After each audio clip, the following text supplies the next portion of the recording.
Cordy Armstrong all the way through, and a stumble at just the wrong moment. Picked up here by Bennett, the captain. Good block by Cousins. It's lifted up. Armstrong did really well, and he's found Dak. And stroked goalwards by Corey Evans. It will be Joe Rothwell to take, and the free header just wide. Oh, what a big chance that is. Dak trying to get away from Jordan Cousins. Easier said than done, but he's managed to backheel that to Armstrong. And it's played through to Travis, who's gone down. And the referee says penalty. Referee Tim Robinson is making sure everyone is outside the box. But it's keeping Graham waiting. Here comes Danny Graham. And it's helped into the net by Lumley, who got his palm to it, but couldn't prevent it from nestling in the bottom corner. Ahmed finding Samuel. Good bit of skill from Bright Samuel. Oh, brilliantly done. Just didn't quite get the curl. And again, Rothwell getting it out wide. Armstrong. Oh, great ball, and Dak scores.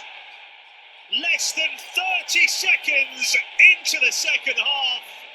And Bradley Dak has bundled Blackburn into a 2-0 lead. Nicely done by Travis, and he gets it to Armstrong, and the header falls kindly for Rothwell, and a free hitter goal for Rodwell. It's lifted up for Smith. Deep cross, too deep really. Bennett heads away. It's Manning.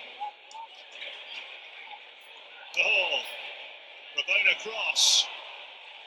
And then over by Wells. Oh, delightful bit of showboating.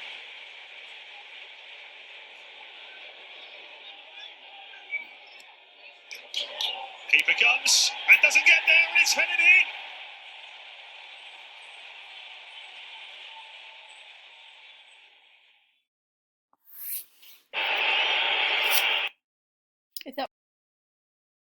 Making it a little bit nervy there at the end? Not really.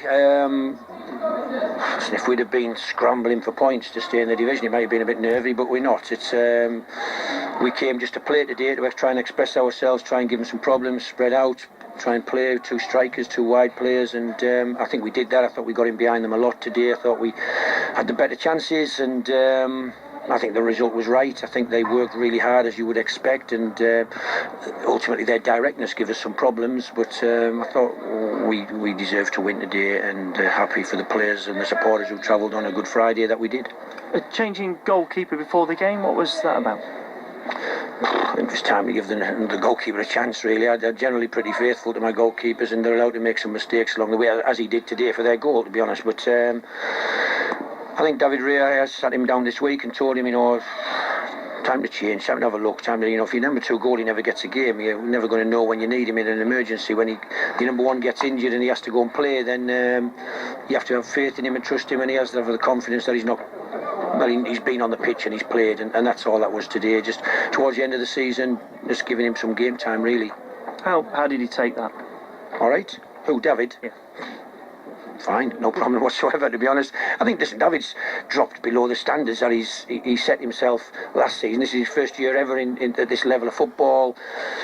I think he's still got lots to learn. I think he's a fantastic young goalkeeper who's very agile. I think he's a work in progress. I think it won't do her any harm to sit on the bench and listen to some of my comments on, like, their goal today. Goalkeeper's got to be more positive. The modern day goalie has to dominate his 18-yard box, really, not stand on his line and try and make saves. They have to come and catch things, affect things, distribute the ball quickly into the team, be good with their feet. So work in progress, both of them, to be honest. And I've told him goalkeeper's one of the areas that we'll be looking in the summer to try and strengthen and then create just better competition. You must have been pleased with your attacking players as well. Probably disappointed it was only just two. No, I'm really respectful of QPR. They work very, very hard. They've got some good players. It's a fantastic club. I remember coming here in the 80s, playing on the AstroTurf here, and Terry Venables being a manager, and then playing like Brazil, to be honest. But I'm very respectful to them. I thought they worked really hard. I think we did deserve to win today. I thought we created some great chances, got into some great positions. But that's been a little bit of an Achilles heel for our team. Through the bad run, we would always create chances and could have won football matches. But final ball, final cross, final finish, it's never quite been right. And yet, Dak and Graham both scored today, up to 16 and 17 goals each this season. Isn't a bad return in the Championship for them, and that's Bradley's first ever season in the Championship, and so he's done exceptionally well. And let's just keep rolling. Let's see if we can finish the season strong and try and get some momentum for next year. Fair to say you might experiment a little bit in these final few games. Now everything's safe and you've got obviously a decent run coming up. Yeah, I think so. I think I've always said through the season, really, we're going to get some young players. Our 23s have been exceptionally good this year. I think they've played some fantastic football, scored some great goals, got some very talented individuals who can pick the right pass, and I think the time is coming. And yet, the team who's just won 3 on the bounce, you don't really just want to not bin them all, but put them all to one side and put a team of kids in. You have to get the balance right. So we might have some youngsters on the bench in the next few games, and if we can get the opportunity to put them on, then we'll take that opportunity. A chance to make it 4 wins on Monday against a team already relegated. Yeah, and that's a dangerous game for us. We have to make sure we apply ourselves properly. As I say, if we're looking for momentum, sometimes happens really. Relegated teams play with the freedom, and they just go out and express themselves and play forward, and that can be dangerous. So we have to be professional and try and it's a local derby, and they'll be bringing some supporters. I would imagine that might create an atmosphere, and it's a good game for us, one that we're looking forward to. I mean, I'm hoping wherever they played today, was it at home? It was scorching like it is today, because that would have took a lot out of those players today.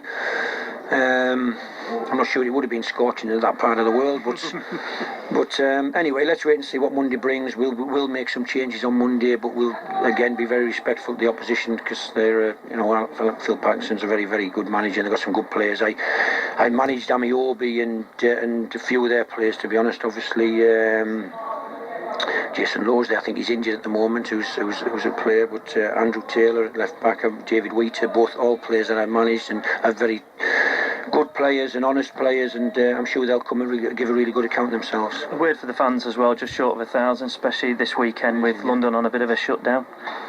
Yeah, listen, amazing. The away support has been amazing since the day I walked in, really, away at Burton over 2 years ago.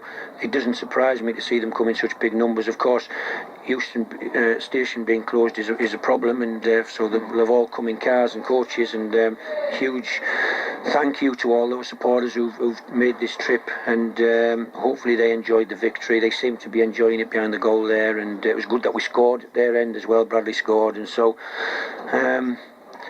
I want the people of Blackburn who've had a tough run for a few years to enjoy watching their team, and hopefully we can build it again in the summer to make us even stronger, and so that we believe we can make the top 6 and threaten the top end of the table. So that's going to be the plan. I go to India after the last game, and we'll talk to the owners, and we'll see what their ambition for the club is, really.